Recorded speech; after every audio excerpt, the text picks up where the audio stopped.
History wants to know who was in the room where it happened. What did they say? What did they do? What decisions did President Bush and his team make in the days after 9/11? What were President Obama's advisors thinking during the Osama bin Laden raid? The University of Virginia's Miller Center sees recording White House memories as the first step in learning and teaching the lessons of history. For almost 5 decades, the Miller Center's oral history program has strived to preserve an accurate account of the facts, capturing the thoughts and memories of presidents, senior White House officials, and cabinet secretaries who were in the room where it happened.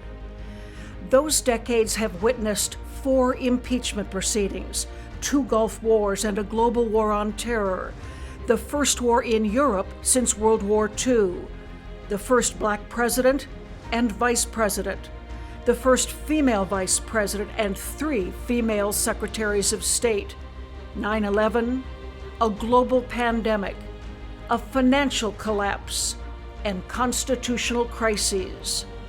At the Miller Center, we go behind the scenes to understand the moments that make or break a presidency.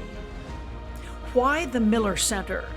Our world-renowned team of oral history experts has been interviewing senior officials from every administration since Gerald Ford.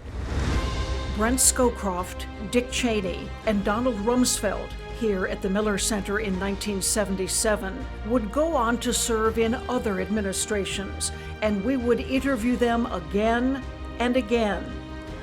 By capturing their oral histories, their experiences early in their careers, we had a window into how they made momentous decisions when they became National Security Advisor, Vice President, and Defense Secretary for Ronald Reagan, George Herbert Walker Bush, and George W. Bush.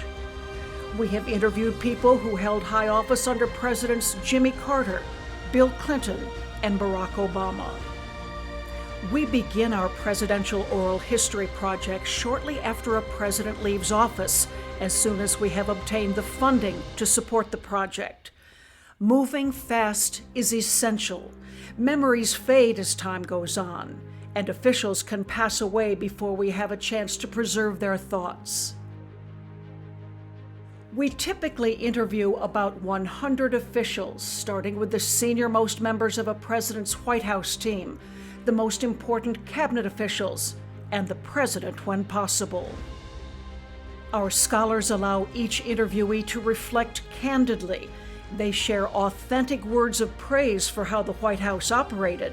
They also share unexpected criticisms, regrets, and disappointments. One of the real problems you have with any new administration, even one as experienced as ours was, is we weren't a bunch of amateurs. We'd been around there before. It's hard, that there is no training ground for senior civilian political leaders in an administration. We were lucky. The work for these interviews begins long before the sessions start. Each person interviewed receives a briefing book. These books are assembled by the Miller Center's professional researchers and contain timelines, speeches, news reports, and public assessments of the individuals and issues that shape an administration. We cover administrations from the day they entered the White House to the day they left. Many of these officials have served in past administrations. They often know our scholars and our reputation for rigor and strict confidentiality, which promotes candor. We also interview lesser-known but deeply influential officials. Once each individual interviewee signs over the deed to their own oral history, those transcripts are released to the general public. We roll out the project with major media and scholarly events, plus books that are able to give a deeper and more nuanced understanding of U.S. presidencies than the daily fast histories written by journalists in real time. Some interviews are only released posthumously.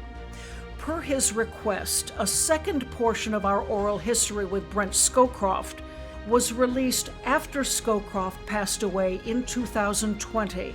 The New York Times' Peter Baker wrote about the revelations in that new and important transcript, key moments in which Scowcroft's proposals failed in the war against Saddam Hussein. Baker has frequently relied on Miller Center oral history materials.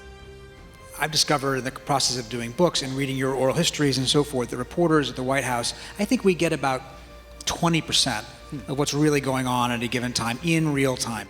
We don't know, I don't know yet, and we may not know until Russell does the oral history some days down the road.